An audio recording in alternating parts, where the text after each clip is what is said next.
God is concerned for our provision, God is concerned for our pardon, and God is concerned for our protection. He cares for us so much na pati ho yung bagay na yun, hindi sabing, kalimutan mo na yan. Hindi, kailangan mo yan, concern ko yan.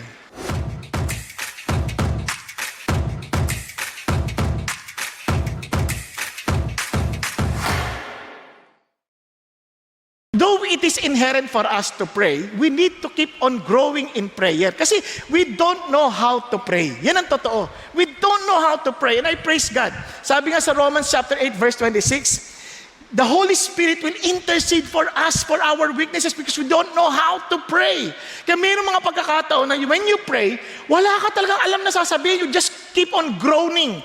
Parang with words too deep to mention. Hindi mo masabi. So let's go back now. Sabi nga ng mga alagad, Lord, teach us to pray. And the Lord taught them how to pray. Sa Matthew chapter 6, kung babasahin ninyo, starting from verse 5, makita nyo doon yung mga kondisyones sa pinakita ng Diyos. At sabi niya, pray then in this way. Sabi niya, ganito kayo manalangin. Hindi sabi, ito ang inyong panalangin. Hindi, ganito kayo manalangin.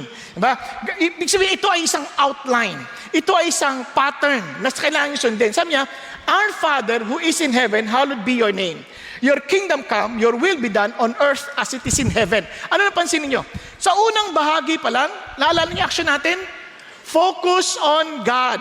Sabay-sabay tayo, focus on God. Ulit to. Ulit tayo. Focus on God. Oh, hindi ko nakita yung kamay mo eh. Ulit, isa pa. Focus on God. Yan. Basa yung kamay mo. Ayun, piliin mo, ayaw mo itaas. Ulit. Focus on God. Bakit natin inuulit yan? We need to be reminded that in prayer, hindi tayo ang sentro. Hindi yung ating pangangailangan, hindi yung ating kakayanan, hindi yung ating sitwasyon, hindi yung ating paraan ng pagsasalita, hindi. Kundi nakafocus tayo kung sino si God. At ang ganda, sabi niya, tatay natin si Lord. Pinapaalala ka agad yung relationship natin. Parang the reason why I'm telling you this, kaya ito ay prayer ng mga disciples, followers si Jesus Christ. Meron silang ugnayan kay God. At dahil doon, sabi nga doon, they can call Him Father. Talagang hindi yan ginagamit sa Old Testament basta-basta. Dito, palagi tatawag niya Father. Para ang Christianity is a relationship. Kaya nga mapapansin nyo, in the Scripture, ang mga follower ni God, nakikipag-appeal pa sila minsan. Kasi pag walang relationship, basta sumunod ka, wala akong pakialam kung kaya mo o hindi. Hindi ganon. Sila Lord, baka pwede naman to, Lord. Baka naman pwede. Mapapansin niya, makikita mo yan kay Abraham, makikita mo kay Moses, nakikipag-appeal sila sa Panginoon Diyos. Kahit kay Lot, sabi niya, huwag mo akong padala dun, baka pwede lang dito. Kasi hindi ko na kaya, baka hindi naaabutan na ako. And they can appeal and they can talk with the Lord. Kaya nga pag sinabi ng Panginoon Diyos, submit to your husband, for example, para yung relationship niya, yung wife, hindi naman yan, sabit ka, sabi nga, sabit, hindi ganun. Relationship yan, kaya nga, mag-a-appeal ka rin as a wife, nag-a-appeal ka rin sa husband. Di ba? Meron niyang pakikipag-usap, meron niyang unawaan. Kaya ganun din sa bagay ng Diyos, our Father, and look at this, who is in heaven. Alam niyo, ang sarap ng encouragement na yun, nagpe-pray ka, walang present, walang past, walang future, lahat present. Parang you're so confident that you can tell it to the Lord. E sabi niya, hallowed be your name. Wala kang katulad. Wala kang kaparehas. You are much better than anyone else. Layo-layo. Kaya if you feel that, paano maging tatay yan? Yung tatay ko, napaka-abusado nun. Huwag kang magalala. He is far, far much more than, more than your fathers. Di ba? Parang kahit anong sama niyan, layo niyan sa comparison sa Diyos, napakabuti ng Diyos. Are you following? No, yun yung sinasabi ng Panginoon, kaya your kingdom come, Lord, let you rule us. Not only that, yung literal na kingdom ng Diyos to come. Kaya nga sabi ng mga sa Acts chapter 1 verse 6, sabi na, Lord, is it at this time that you will bring back the kingdom to Israel or restore the kingdom to Israel? Yung literal reigning ni Christ, that one day, minsan na-discourage tayo, ano nangyayari sa bansa natin? Lord, may your kingdom come. Kayo po mag-rule. I pray na dumating na kayo. You excited ka bang dumating si Lord? Yung maraming tao hindi excited pag narinig lang, darating na si Lord, darating na si Lord. Kinakabahan, natatakot. Hindi, dapat excited ka. Darating ng tatay natin. Kaya naman, Lord, your will be done on earth as it is in heaven. But hindi yan ang ating focus kasi napag-aralan natin yan last week. Kung absent kayo, panoorin niyo yung last week message. Okay lang ba? Now, ito po yung karugtong. Give us this day our daily bread. Forgive us our debts as we also have forgiven our debtors. And do not lead us into temptation but deliver us from evil. Now, in some other manuscript, noong 1611, kinuha nilang tinranslate na sa English, meron ito. But when they discovered earlier manuscripts, hindi na napansin itong karugtong na to. They don't know, kasama ba talaga yan o hindi. But, kaya naka-in parenthesis yan sa mga Bible natin. In other words, in the earlier reliable manuscripts, hindi ito masyado nakikita. To some other manuscript, meron. Okay po? Kaya kung iba tinanggal, hindi nila tinanggal yon. Nilagay nila sa footnote just to tell us na they want to be responsible in their transcribing or translation. Okay? So, pero hindi naman masama na mag-end sa ganito kasi biblical din ito. You will find this also pag nagpe-pray sila David, nagpe-pray sa Old Testament. Okay? Binigyan ko lang ka ng guidance. Now, ano napansin nyo dito? Give us our daily bread. It has something to do with our physical needs. Nakuha nyo ba yun? No, tapos susunod dito, forgive us our debts as we also have forgiven our debtors. It has something to do with our mental, emotional, and social needs. Ba't ko sinabi? Kasi pag ikaw ay may ginawang di maganda, naapekto ng isip mo, nagkakaroon ka ng guilt feelings eh. So yung isip mo, alam mo somehow there's a failure, tapos nag-guilty, kasi yung thinking will affect your emotion, at minsan, meron ding affect yung forgiven our debtors, meron ding social issue. Napansin niyo po ba yan? Then, dito makita niyo naman, and do not lead us into temptation, but deliver us from evil. It has something to do with our spiritual walk. Andiyan pa kayo. Ano? So, napansin niyo, God is telling us, ibigay mo sa akin lahat ng concern mo as a human being. Grabe, no? Hindi ko ba pag-focus ng kay God, wala na tayong pakialam sa mga needs natin, hindi tayo makapag-express, Lord, kailangan ko to. Focus on God, wala kami makain, Lord. Hindi, sabi, wala akong pakialam sa kakainin mo. Basta, focus ka lang sa akin.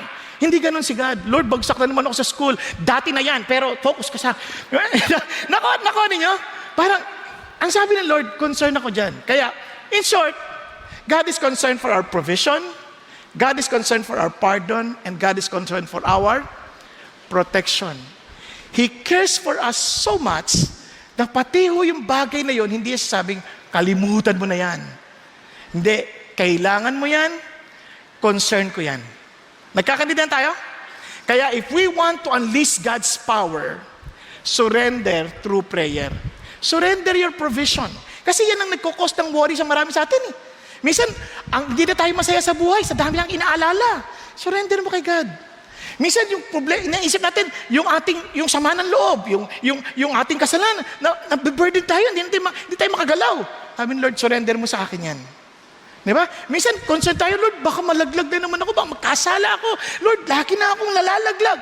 Ibigay mo na rin sa akin yan. Surrender your needs to me. Are you following? So, focus on God. Para magising tayo kasi nakakatulog na iba sa inyo. Ulit. Focus on God, then focus on others. Now, bakit kamo? On our needs. Kaya laging others, laging our, us. Napansin niyo ba yun? And it is not just your personal need, it is the need of everyone. Kaya paalala ho sa atin ng Diyos, when we surrender through prayer, Lord, ito po yun. So let's start with provision. Ano sabi ulit? Give us this day our daily bread. Alam niyo, pag napansin ko to, no? Hindi sa pagja-judge sa mga katao. Pag nananalangin tayo, wala tayong confidence lumapit sa Diyos. Kahit sa paghingi, sana bigyan mo po kami ng ganito. Sana, Lord. Ano ibig sabihin ng sana? Baka sakali lang. Nakuha niyo pag sabihin? But look at this. Kung itong ating request ay nakaangkla na tatay natin siya, nakaangkla na ito ay kabanal-banalan niya, nakaangkla na ito ay kalooban niya, wala ka dapat takot humingi. Kaya when you ask in prayer, always ask in faith. Nakuha niyo, always find in Christ. Therefore I say to you, lahat ng bagay na hingin mo sa panalangin, humingi ka, maniwala ka, natanggap mo na yon. At iyan ay ipagkakalob sa'yo. Kasi doon mo naintindihan, kung naintindihan mo ng will na ng Diyos, wala kang takot hingin.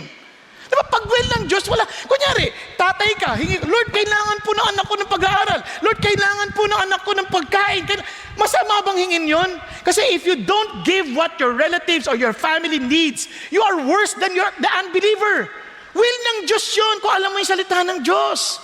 You can ask. God is able to give. When it is His will, be confident that God will answer your prayers. Nagkakaintindihan tayo? Basta alam niyo yung sinabi ng Diyos sa kanyang salita at hiningi mo ayon sa kanyang kalooban, hindi kanya pababayaan.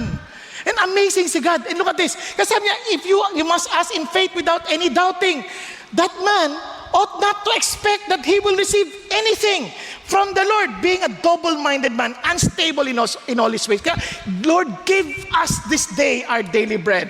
Now, ano napansin niyo pa? Yung us, our. Yung us and our, hindi selfish na desire.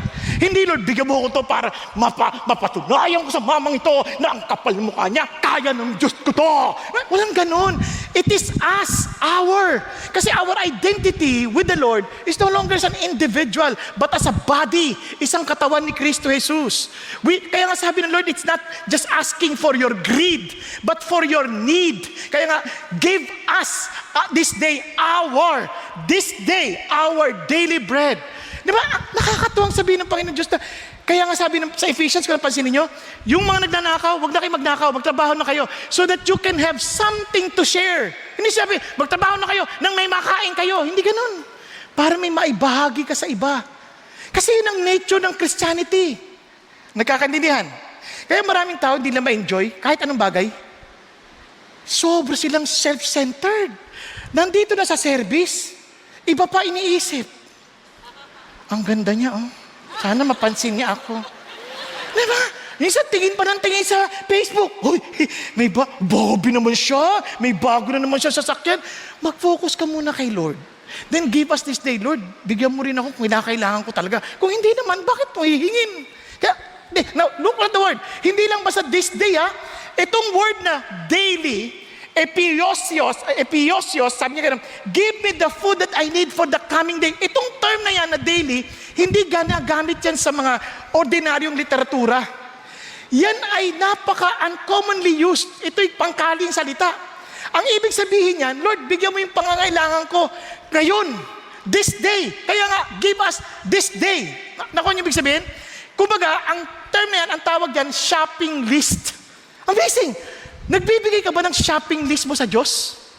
Now, para magulat kayo, pag gumagawa ka ng listahan ng pangailangan ko, Lord, ito po yung utang ninyo na kailangan yung bayaran for this day, for this week, for this... Lord, ito po yun. Nagbibigay ka ng shopping list sa Diyos. Grabe, no? Kaya nga, give us, alam niyo, this day, pang-umagang prayer yan eh. Kasi kung yan ay mag-pray mo sa gabi, bukas ka nakakain. Maghapon kang hindi kakain. Kaya prayer is your priority. Kaya, ano sinasabi ng Lord? Ayaw kitang mag-worry. Do not worry. Anong kakainin ko? Anong inumin ko? Anong susutin ko? Sabi niya, Gentiles, those who do not know God, they eagerly seek all these things. But your Heavenly Father, yung tatay mo, alam mong kailangan mo ito. Ba't kailangan ko pang humingi? Para makita mo, eksakto nag-uusap kayo ng Diyos. Kasi you asked, and I give you exactly what you asked. Nagkakaintindihan? And sabi ng Lord, but seek first His kingdom and His righteousness, and all these things will be added to you. You focus on my will. Focus on what I want you to accomplish. Puprovide ko yan. So do not worry about tomorrow, for tomorrow will care for itself. Each day has enough trouble of its own. Tugtog tayo sa pardon. Ang sabi ulit? Forgive us our debts as we also have forgiven our debtors. Kala ko ba pagka tayo nasa Panginoon na pinatawad niya na tayo, ba't hihingin na naman tayong tawad? Di ba? Maraming nagtuturo ngayon na hindi mo na kailangan hingin ng tawad. Pinatawad ka na eh. Alam nyo, itong hindi na naintindihan. Sa ating pagkatao, for some reason, we have this mental and emotional need. Pag nagigilty tayo sa isang bagay, minsan kailangan mo sabihin eh. Kailangan mo sabihin para ma-release. Para ma-release. At saka, hindi din na naintindihan, dalawang uri ng forgiveness sa Bible. Yung tinatawag na judicial forgiveness. Kasi sa Panginoon Diyos, we are judicially indebted to God. For the wages of sin is death. Naintindihan niyo po yung sabihin?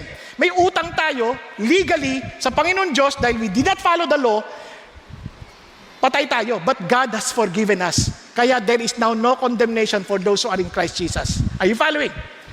Pero, relationally, yan ay nangyayari. Kahit na kayo mag-asawa, kayo tanggap niyo na isa't isa. Legally, you're married. Pero pag nagkatampuhan kayo, nagkakaroon kayo ng paghihiwalayan ng emotional separation. Kaya nga mapapansin mo, pag mag-sweet yan, nagbubulungan. Dahil nagkakarinigan ang puso nila sobrang lapit. Pero pag magkagalit, sigawan. Kasi malayo na ang puso nila sa isa't isa. Napansin nyo ba yun? Kaya pag nagsisigawan na kayo mag-asawa, dalawa lang dahilan. Either bingi ka na, hindi mo na marinig. O kaya, malayo na ang puso mo sa asawa mo. Di ba? Nakuha ninyo? Parang ayaw kayo maniwala, no? So, yun na nasasabi ng Diyos. Kaya, forgive us, Lord. Kailangan ko po yan. I-release mo sa Panginoon Diyos. Would you believe, marami sa atin dito, feeling natin, Lord, anak niyo ba talaga ako? Kasi just for us to put this in prayer, parang inaasabi ng Lord, I'm not expecting you to be perfect, 100%. I know you will stumble, and I do not get surprised. Hindi ako nasusurpresa pag nadapa ka. Di ba? Alam ko mangyayari, pero binigyan kita ng venue. Balik ka, anak. Tayo ka. Kaya minsan sabi, Lord, anak mo ba talaga ako? Parang di mo ako anak, Lord. Kasi lagi ako nadadapa eh. Di ba? But kahit naman anak ko nadadapa din eh. Ako nga, matanda na, nadadapa pa eh. Nakuha nyo? Pero si God, siyempre hindi. Alam mo mga kapatid, minsan may isip mo, parang Lord, Messi ko naman. Huwag kang mag-alala. Kung ikay talaga sa Panginoon Diyos, you will sin less. You're not sinless, but sin less. Are you following? Less and less. Kasi as you forgive, ayaw mo naman balikan lahat yan eh. Kaya as you ask for forgiveness, the Lord forgives you. Yun ang pangako ng Lord. The Lord forgives you. Ang bait ng Diyos, because of the grace of God. Kaya nga sabi ng Bible, if you confess your sin, He is faithful and righteous to forgive our sins and to cleanse us from our unrighteousness. Are you following? No, sabi niya, pero sabi ng Lord, hindi ibig sabihin na ikaw hindi ka sa pamilya ko. Kasi ang nagsusulat niyan, si John the Beloved. If we, sama siya. Christian, sama siya. And sabi niya, my little children. Kaya inulit pa, my little children. I'm writing these things to you so that you may not sin. And Lord, papatawarin mo na ako, ba't hindi pa ako magkakasala? No. Para tumigil ka nga eh. Kasi kung ikaw, halimbawa, yung katabi mo, nakatulog, at sasabihin ko, wala ka ng kapatawaran. Ikaw ay mamamatay. Ikaw ay, masisilya elektrika. Halimbawa lang, sisindihan ko yung kuryente dyan sa upuan mo. And you'll be dead. Wala nang kapatawaran. Wala na. Ganon. Papatayin ko na lang lahat ng tao dito. Tama, mali. Wala na palang kapatawaran eh. But the mere fact na may kapatawaran, you can start all over again. Are you following? Kaya sabi ng Lord, kinasabi ko siya para tumigil ka na sa pagkakasala. Pero if anyone sins, then hindi mo napigilan, nakasala ka pa rin out of your weakness. We have an advocate with the Father, Jesus Christ the righteous, and He Himself is the propitiation for our sins, and not for our sins, but also of those of the whole world. Ano sinasabi niya? Si Jesus mismo magtatanggol. Pa, bayad ko na po. Pa, nagamatay na po ako para sa Kanya. Kaya He is faithful and righteous. Karapat dapat na patawarin ka ng Panginoon. Yan ang ating ugnayan sa Diyos. Kaya, ang bait ng Panginoon.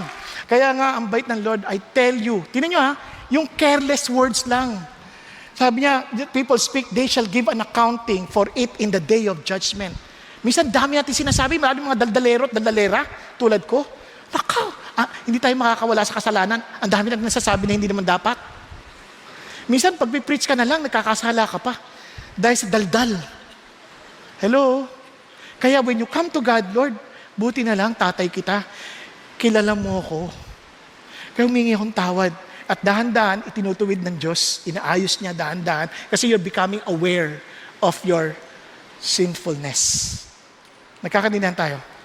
Kaya ang bait ng Diyos. Now, ang ganda lang, hindi natapos doon.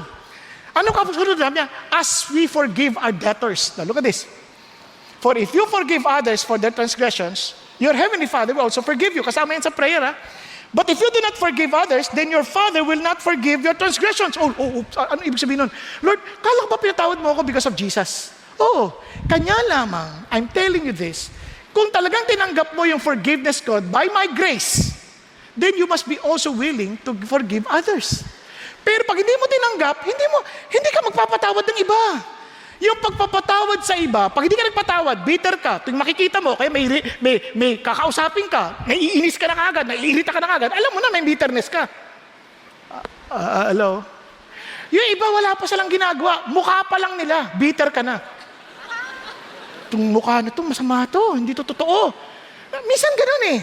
Alam nyo, sinasabi ng Lord, ayaw ng Lord yan. Nakuha ninyo? Ayaw ng Lord yan.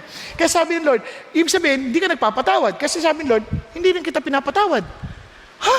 Akala ko ba based on grace? Yes. If you understand the grace of God, after seeing yung sin natin, and God forgave us, how dare we not to forgive others? Pag-isipan niyo. Hello? Parang, ang laking disconnect. Kaya sabi, para maintindihan ninyo yan, yung to forgive and be forgiven, lagi nakalink yan. It cannot be separated. Divine forgiveness and human forgiveness are inseparable. Hindi mo pwedeng paghiwalayin. Nagkakaintindihan po. Now, kaya si Jesus, nagkwento niyan eh. Kasi si Peter, Lord, gaano ba ilang beses ba magpatawad? 7 times? Sabi kasi doon, 3 times lang sa Roman citizenship, 3 times lang. Kasi pag aabusuhin ka na. Sabi ni Peter, Lord, 7 times? Dinoble pa, plus 1. Social 7 times? Sabi ni Lord, no, 70 times 7. Ilan na yun?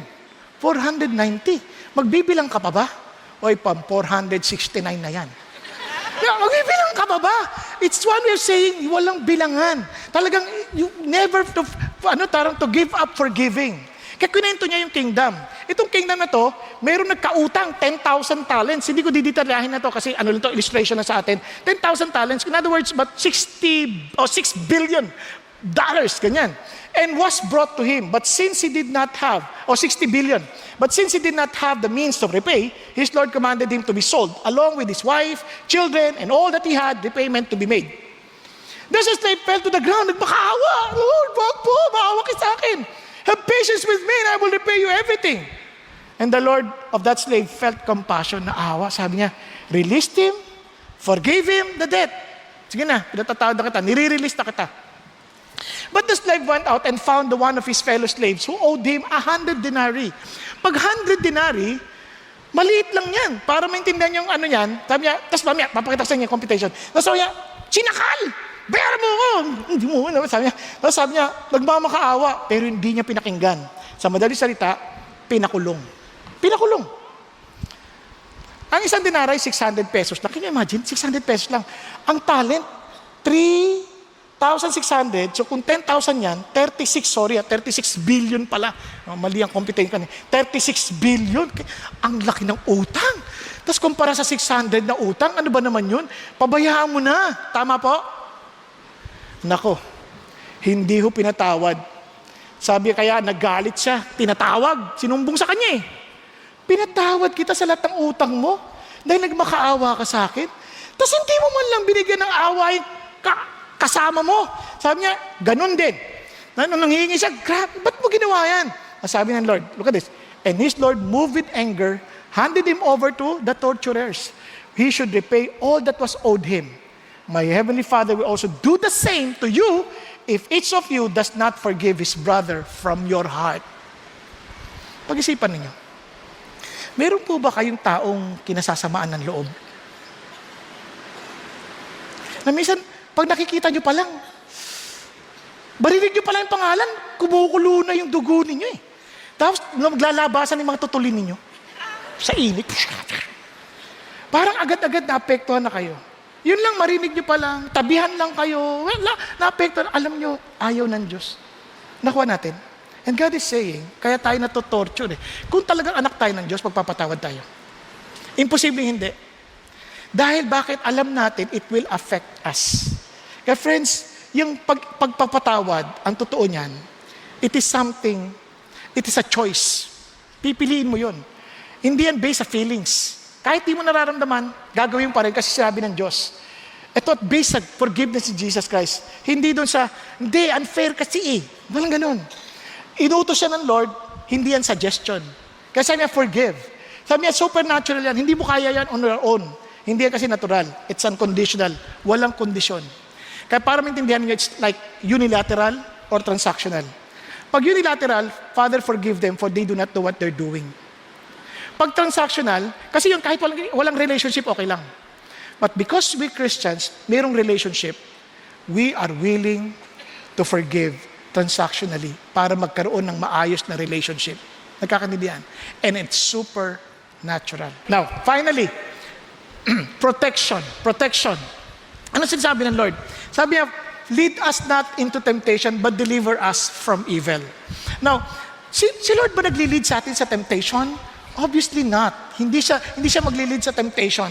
But sometimes He will allow. Sometimes He will allow. Kaya sabi ng Panginoon Diyos, Lord, pero tayo as we pray, Lord, lead us not into temptation. What does He mean? Parang ganito yan. Para maintindihan natin, una-una, He is not being tempted. Kaya sabi niya, God cannot be tempted by evil. He Himself does not tempt anyone. But each one is tempted when he is carried away and enticed by his own lust. Ngayon, kaya pag nagpe-pray tayo, somehow, si Satan, hindi yan magte-tempt without asking for permission. Okay ba yan? Ngayon, kung alam naman natin that we are prone to be tempted, kasi nga, kaya forgive us. Serious yun, masakit yun, hindi nakakatuwa yun. Kaya nga, Lord, wag mo na po akong paitulot na malaglag ulit. Are you following? Wag na po, kaya lead me natin to temptation. Kumbaga, Lord, alam niyo yung kapasidad ko. Wag mo akong payagan pag di ko kaya. Lead me not into temptation. Yung sinasabi ng Lord, can you imagine, si Job, bago siya galawin ni Satan, nagpaalam muna. Kung nasiguro ko si Job, Lord, huwag niyo naman pupayagan. Baka hindi pinayagan ni Lord eh. Pero sama, may mga tao kasi sa atin, ayayabang, minsan mag-pray tayo eh. Lord, kahit anong problema, kaya ko yan. Kahit anong tukso, kaya ko yan. Tapos pag nagdadadi ka na, sunod-sunod. Kung dumating pa naman yung problema, sabay-sabay yan, magkakabarkada yan ha. At minsan, natutuwa sila sa iyo at ayaw nilang umalis. Pero sa totoo lang, you ask God, be humble enough, Lord. Huwag niyo naman pong payagan, no? And I thank God, kung sakaling payagan niya, sabi niya, no temptation has overtaken you which is not common to man. But God, in His faithfulness, He will not let you be tempted beyond your strengths. And the temptation itself will give you a way out in order for you to endure it. Pero you are humble to say, Lord, huwag niyo naman pong payagan. No? Just in case pinayagan niyo, Lord. Ano sabi ng Lord? Deliver us from evil, please. Huwag niyong hayaan yung palatuntunan ng dyablo, parang mabafulfill pa. Sa halip, Panginoon Diyos, iligtas mo ako. It's like this. Simon, Satan has demanded permission to sift you like wheat. Di ba sabi ng Lord, watch and pray that you will not fall into temptation. Tama? But the spirit is willing, but the flesh is weak. Sabi niya, so hindi siya nag-pray. But, in other words, pinayagan ko. Si Satan, pinayagan ko. But, I have prayed for you that your faith may not fail, and once you have turned again, strengthen your brothers. Yes, papayagan ko, pero hindi i-deliver kita from evil one. Nakuha niyo? Kaya naman, after that, ano sabi ni Peter? Nakakatuwa sabi ni Peter, kaya I'm telling you, sabi ni Peter, be of sober spirit. Lagi kayo alerto. Your adversary, the devil, prowls around like a roaring lion, seeking someone to devour. Lagi kayong alerto. Alam niyo, tayong lahat, may prone tayong matukso. Kahit nagsiservice na lang. Kahit na in the very presence of God, natutukso pa tayo. Kasi Peter was saying to us, beloved, do not be surprised. Kasi yung temptation, dalawa yan. Yung palayo sa Diyos at palapit sa Diyos. In other words, it can be a temptation for you to sin or to fail, or temptation to strengthen you. It begin trials to strengthen you. Kasi yun ang word na perasmos. To strengthen you. Para lalo kang lumago at patunayan ng lakas na binigay sa'yo ng Diyos. Yung sabi niya, which comes upon your testing. Kaya yung word na temptation is also testing. As though some strange things were happening to you. But to the degree that you share the sufferings of Christ, keep on rejoicing, so that also at the revelation of His glory, you may rejoice with exaltation. Kasi when temptation comes, gusto ng Lord nakafocus pa rin tayo, na nagpupuri tayo sa Kanya. I get easily tempted also. Pag napipression na ako, minsan naiinis at nagagalit ako.